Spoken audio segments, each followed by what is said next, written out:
Eu gostaria de dizer que o tema que me tocou, e, na verdade, eu fiz a escolha, porque nós estamos com 1 ano de vigência do CPC, e num evento da CADEPRO, eu imaginei que nós pudéssemos trazer alguns temas para a reflexão dos senhores nesse 1 ano de Código de Processo. E eu vou me permitir para chamar ou invocar aí uma fala do professor Rosemiro, de que nós verdadeiramente estamos vivendo tempos e momentos paradoxais. E aqui nós estamos diante de um desses paradoxos, que é a temática das chamadas medidas coercitivas atípicas e a necessidade de uma limitação.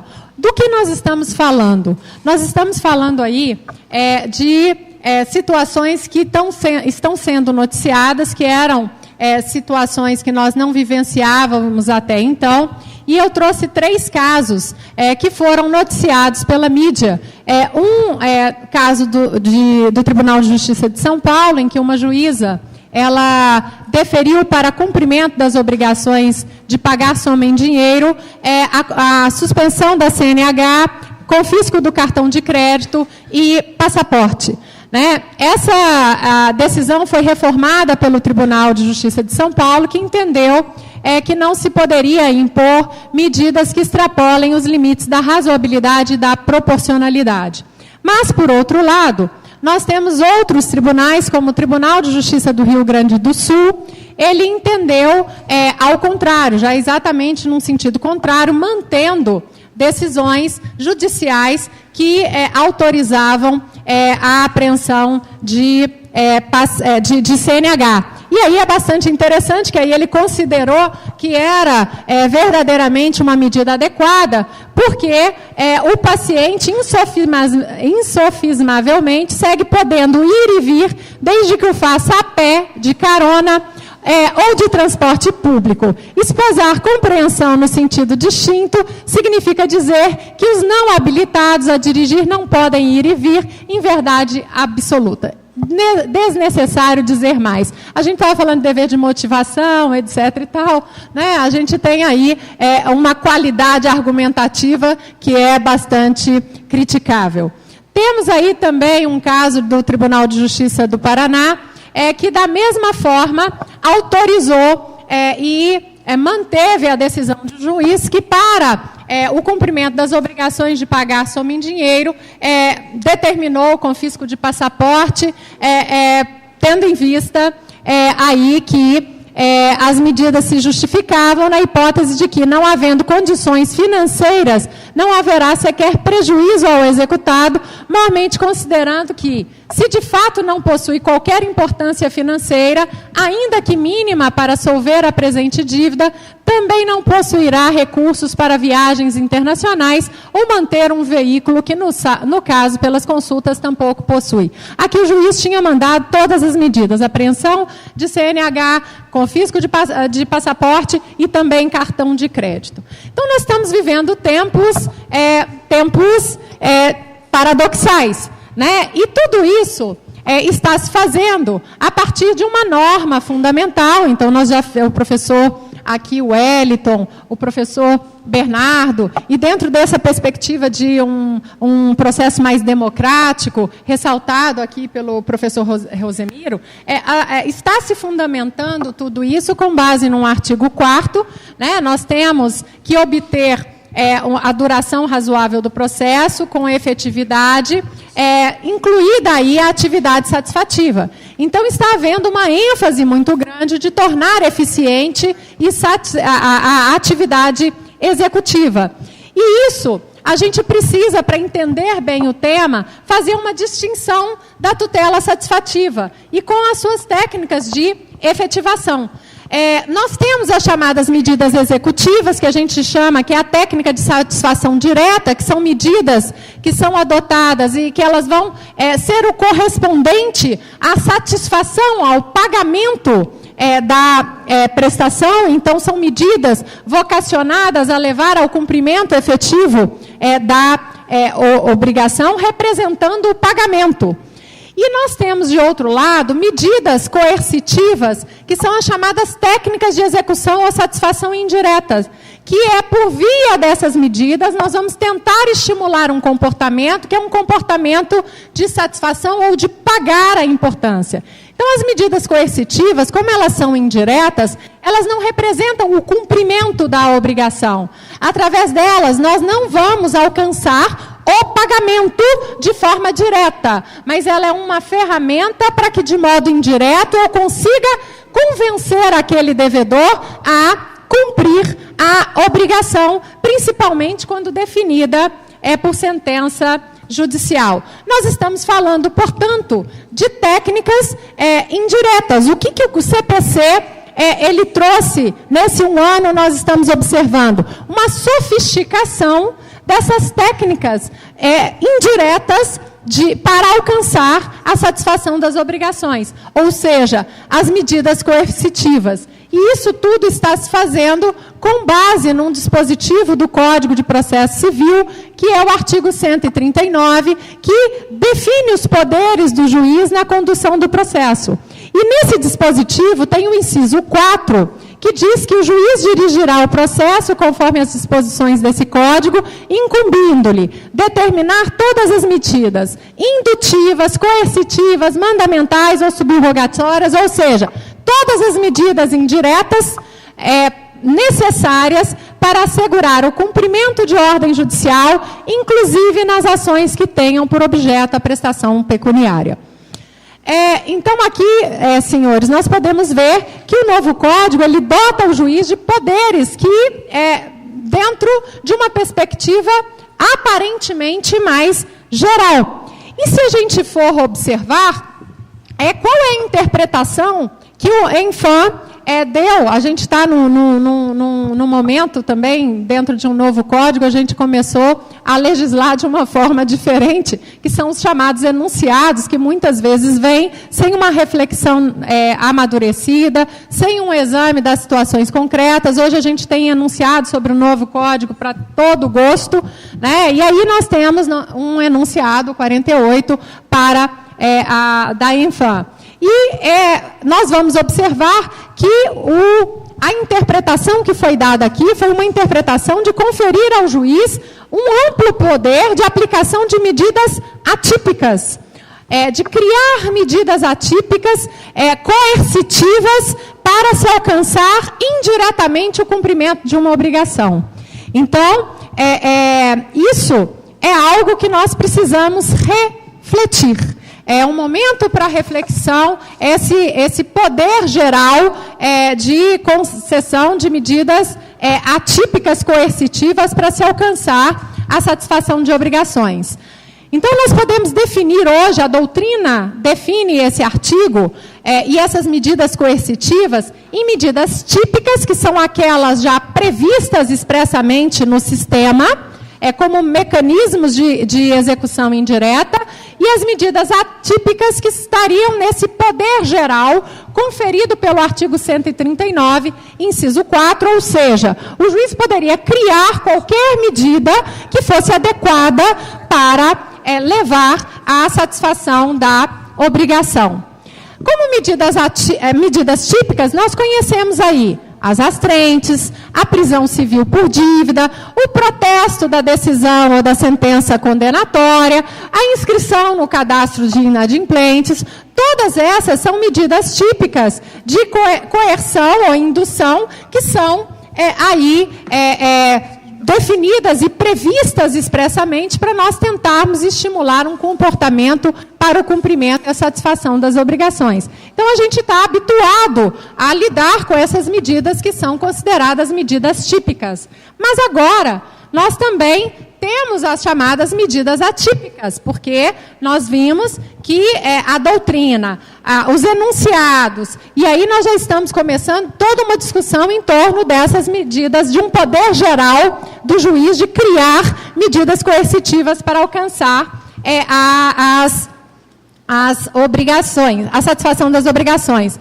Então, nós temos retenção de passaporte, apreensão, suspensão de CNH, proibição de usar cartão de crédito, vedação de participação em concurso, proibição de participação em licitação, proibição de frequentar estádio, né? Então, pega a carteirinha do sócio torcedor, né? Se for do Atlético, eu vou achar até bom.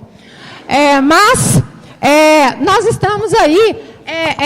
o céu é o limite aqui na criatividade do magistrado, porque nós estamos diante de medidas atípicas. Como elas são atípicas, em tese, são atípicas, nós podemos sair criando à vontade.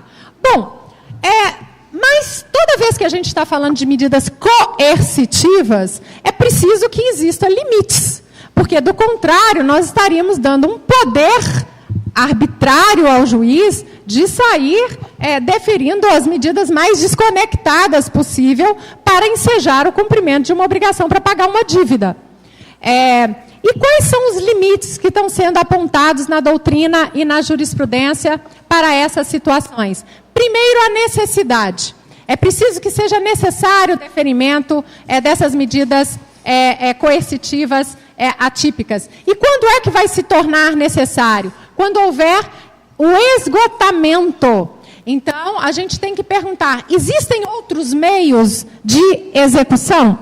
Existem medidas executivas possíveis que vão alcançar o pagamento? Existem. Então, eu não uso a medida coercitiva para tanto a técnica indireta, se eu já posso alcançar diretamente o pagamento.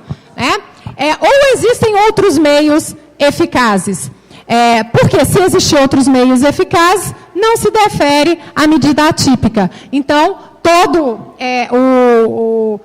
a ideia tem sido que você vai para os meios atípicos, típicos, não conseguindo, esgotando, aí que a gente vai para os meios atípicos. Né? A medida tem que ser apta, tem que haver uma aptidão da medida, ou seja, a medida que vai ser deferida, atípica, ela tem aptidão para alcançar o seu objetivo? Então, lá nós estávamos vendo, naquele caso do Tribunal de Justiça do Paraná, que o juiz já disse que a parte não tem carro, que a parte não sei o quê. Não tem razão, não há aptidão para essa medida de confisco de uma CNH. Porque se ele não tem carro, ele não dirige, ele não tem aí... Qual é a necessidade dessa medida? Qual é a aptidão dessa medida para ela alcançar o objetivo para o qual se legitima, que é induzir esse devedor a pagar a dívida? Aqui não há essa aptidão. Se não há essa aptidão, essa medida começa a ser uma medida de abuso. Ela não é uma medida adequada, e aí a gente começa a ter que refletir se o processo civil já não estaria caminhando para um processo punitivo subsidiário, um direito processual punitivo. E isso é algo bastante grave quando nós estamos falando de Estado de Direito e nós estamos falando de democracia. Nós estamos falando de direitos fundamentais. É preciso haver proporcionalidade ainda. É preciso que haja sintonia entre os meios e os fins. Porque se não há sintonia entre meios e fins, nós estamos de novo no campo do abuso. Então, esses são alguns limites que estão sendo apontados pela doutrina e pelos julgados para a gente chegar aí à aplicação dessas medidas atípicas. Mas eu vou além. Hoje eu venho refletindo além, né, e eu me questiono se verdadeiramente o enunciado 48 da ANFAM a melhor interpretação desse artigo 139, inciso 4. Por quê? Porque, verdadeiramente, se a gente começa a promover um diálogo de fontes, e aí o processualista civil, o processo civil não pode ser uma ilha, ele precisa dialogar com os outros ramos do processo, e quando a gente começa a dialogar sistemicamente com os outros ramos do processo, nós vamos observar que todas essas medidas que estão sendo deferidas, elas encontram expressa previsão no Código de Processo Penal, no Código Penal.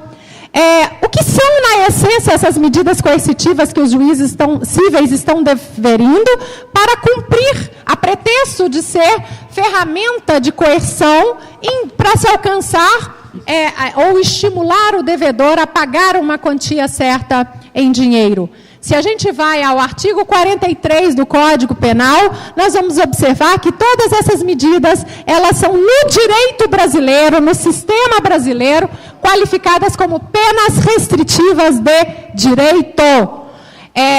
Uma das espécies de penas restritivas de direito é exatamente a interdição temporária de direitos. Se a gente caminha mais um pouquinho pelo Código Penal, nós vamos observar o artigo 47, que as penas de interdição temporária de direitos são, está lá, suspensão de autorização ou habilitação para dirigir veículo, proibição de frequentar determinados lugares, proibição de inscrever-se em concurso público. Então, tudo isso que os juízes estão criando lá no âmbito civil está qualificado no Código Penal como medida restritiva de direito. É pena no direito brasileiro. Se é pena no direito brasileiro, ela não pode estar sendo aplicada por analogia, porque aí eu teria uma aplicação analógica, é algo complexo, né? Principalmente para um juiz civil, no ambiente civil, e sem o devido processo legal, sem toda uma discussão adequada. Se nós caminhamos mais um pouquinho pelo Código Penal, dialogando sistematicamente, nós vamos ver que as penas restritivas de direito têm duração. Aqui, as penas, eu confisco, suspendo, apreendo o passaporte, faço tudo isso sem prazo, até que você pague. Enquanto você não pagar, você não viaja mais. Enquanto você não pagar a dívida, você não pode dirigir o carro, não pode... Então, eu fico me perguntando em que nós estamos nos transformando. E lembrando que para a apreensão de CNH, o sistema tem uma restrição à sua aplicação. É só os crimes culposos de trânsito.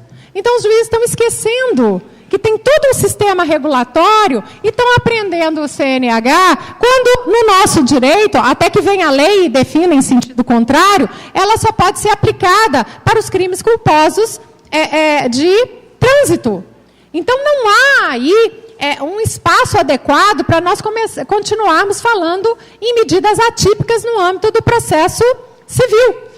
E vamos caminhando. O que há quando há o descumprimento de ordem judicial é o crime de desobediência, que é a possibilidade que se abre de discussão, que o Código veio trazendo a possibilidade de o juiz dar ordem mandamental. O crime de desobediência no Código Penal, ele tem a pena de detenção de 15 a 6 meses e multa, então ela pode ser substituída por uma restritiva de direito.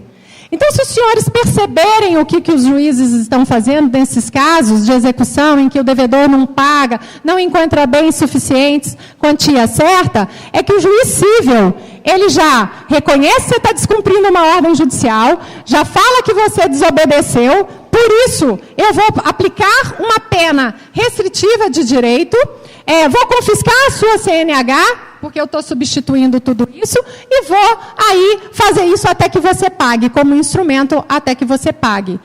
Isso tudo sob uma roupagem de aparente legalidade, porque nós começamos a chamar isso de medidas atípicas no processo penal, dando ao juiz um poder absurdo dentro do nosso sistema.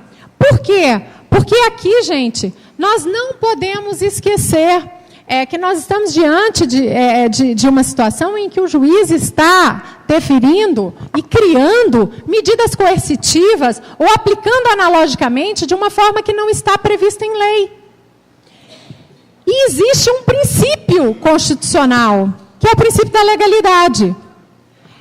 O princípio da legalidade é uma conquista. E no plano das medidas coercitivas, da aplicação de sanções, de poderes, é um limite que se põe ao Estado, para que o Estado não aplique sanções, medidas coercitivas, sem expressa previsão legal.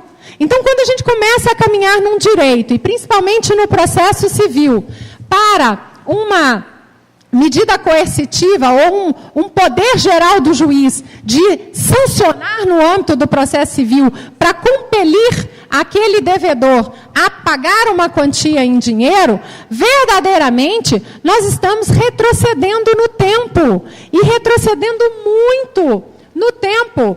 Por quê? Para a gente finalizar, que meu tempo já se esgotou, né? Eu já recebi o cartão vermelho já. A duração razoável da palestra não aí respeitada, né? Só para a gente concluir. Por que se fez toda essa conquista do princípio e por que a gente está retrocedendo no tempo? Nós estamos retrocedendo no tempo porque lá atrás já se pensou e era como medida executiva a restrição de direito. Você, como devedor, se você não pagasse, o que se fazia? Você ia prestar serviços, né? Você era escravizado, ia para outra casa, ficava prestando serviço até pagar. E aí a Lex Petelia Papiria, em 436 a.C., ela criou a responsabilidade patrimonial. Para dizer, olha, dívida em dinheiro recai sobre o patrimônio. São medidas que recaem sobre o patrimônio, não mais sobre a pessoa do devedor. Então, o que nós estamos fazendo?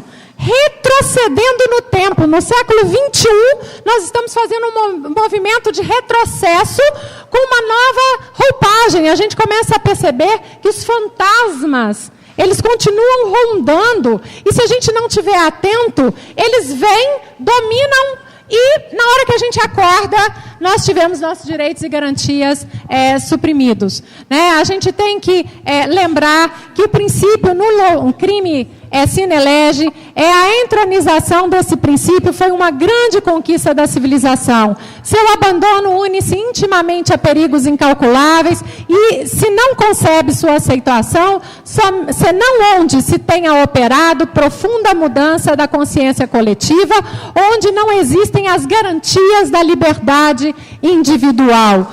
É preciso que nós tenhamos aqui, num evento como esse, todos nós que somos profissionais da advocacia, todos nós que estamos aqui na academia, principalmente aqui na Acadepro, né, que é um movimento aí para pensar o direito proativo, que nós não pensemos um direito processual punitivo subsidiário, mas que a gente tenha a sabedoria antiga de Ehring na sua luta pelo direito. E lembremos sempre que a espada sem a balança é força brutal. A balança sem a espada é impotência do direito. Uma não pode avançar sem a outra, nem haverá ordem jurídica perfeita sem que a energia com que a justiça aplica a espada seja igual à habilidade com que maneja a balança. Que nós aqui em Minas Gerais tenhamos a sabedoria de de lutar por um processo civil garantístico que tutele os direitos fundamentais dos cidadãos e não por um direito processual punitivo que confere aos magistrados um poder de sancionar, de criar sanções fora dos limites legais. Não retrocedamos no tempo, não permitamos que esse fantasma tome conta da nossa sociedade. Muito obrigado pela atenção de todos.